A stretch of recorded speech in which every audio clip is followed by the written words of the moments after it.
ನಮಸ್ಕಾರ ಎಲ್ಲರಿಗೂ. ಮಾವಿನಕಾಯಿ ಬೆಳೆಯಲ್ಲಿ ಬೂದಿ ಕೊಳೆ ರೋಗ.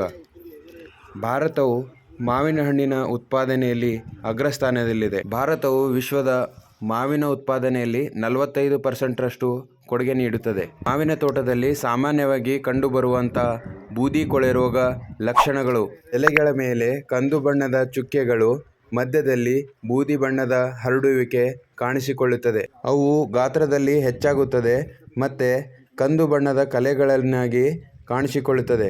ಈ ರೀತಿ ಲಕ್ಷಣಗಳಾಗಿ ನಂತರ ಎಲೆಗಳು ಉದುರಿ ಹೋಗುತ್ತದೆ.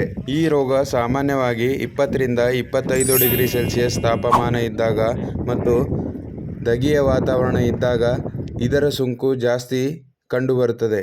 ಇದರ ನಿಯಂತ್ರಣಕ್ಕಾಗಿ ರೈತ ಬಾಂಧವರು ಶಿಲೀಂಧ್ರನಾಶಕಗಳನ್ನು ಬಳಸ್ಕೋಬೇಕು.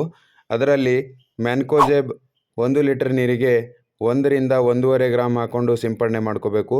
ಅಥವಾ ಕಾಪರ್ ಆಕ್ಸಿಕ್ಲೋರೈಡ್ ಇದು 1 ಲೀಟರ್ ನೀರಿಗೆ 1.5 ಗ್ರಾಮ್ ಹಾಕೊಂಡು ಸಿಂಪಡಣೆ ಮಾಡ್ಕೋಬೇಕು. ಈ ರೀತಿ ಮಾಡ್ಕೊಳ್ಳೋದ್ರಿಂದ ಈ ಬೂದಿ ಕೊಳೆ ರೋಗದ ನಿಯಂತ್ರಣವನ್ನು ಮಾಡಬಹುದು.